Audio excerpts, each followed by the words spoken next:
Bonjour à tous et j'espère que vous allez bien. Minasan konnichiwa, o genki desu ka? Alors, on continue à prendre les kanji ensemble. 今日も一緒に漢字を勉強しましょう。今日の漢字は北、南、そして力です。Les trois kanji d'aujourd'hui sont le nord, le sud et la force. Allez, on y va. それでは始めましょう。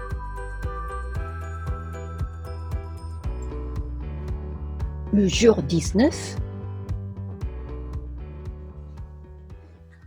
Le premier kanji d'aujourd'hui, c'est celui-ci. La signification est le nord. En onyomi, on lit comme hoku. En kunyomi, on lit comme kita.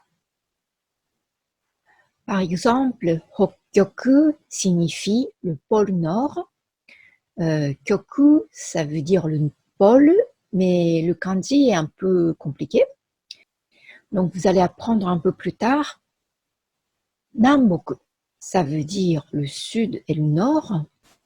Nan, c'est le kanji qui signifie le sud, que vous allez apprendre tout de suite après.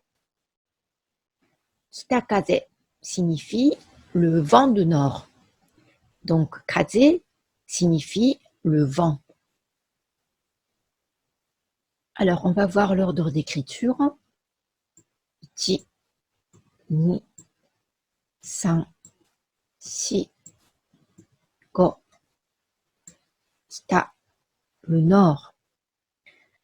Alors, la clé de ce kanji est ici, qui signifie une cuillère. Le deuxième kanji d'aujourd'hui, c'est celui-ci. La signification est le sud. En onyomi, on lit comme nan ou na. En kunyomi, on lit comme minami. Par exemple, Nankyoku signifie le pôle sud. Donc, kyoku, ça veut dire le pôle. Nanboku, ça signifie le sud et le nord. Donc, nan, c'est le kanji, celui-ci.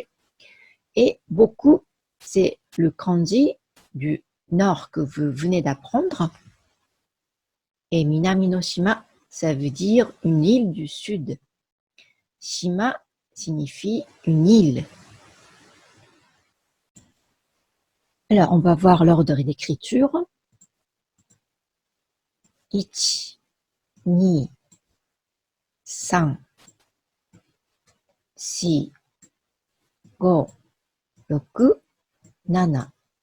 8 et 9. Ah, c'est un peu tordu. 9. Voilà, le sud, minami. Alors, la clé de kanji, c'est ici, qui signifie 10. Et attention, on ne dépasse pas ici.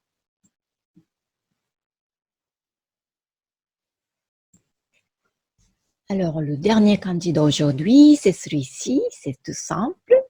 La signification, c'est la force ou une puissance. En onyomi, on lit comme ryoku ou riki. En kunyomi, on lit comme chikara. Par exemple, doryoku, ça veut dire un effort. Et atsuryoku signifie une pression. Et chikara signifie une force. C'est exactement pareil que le ka de katakana. Alors, on va voir l'ordre d'écriture. C'est tout simple. 1 et 2. Chikara, la force. Voilà, c'était les trois kanji d'aujourd'hui. Le nord, le sud et une force.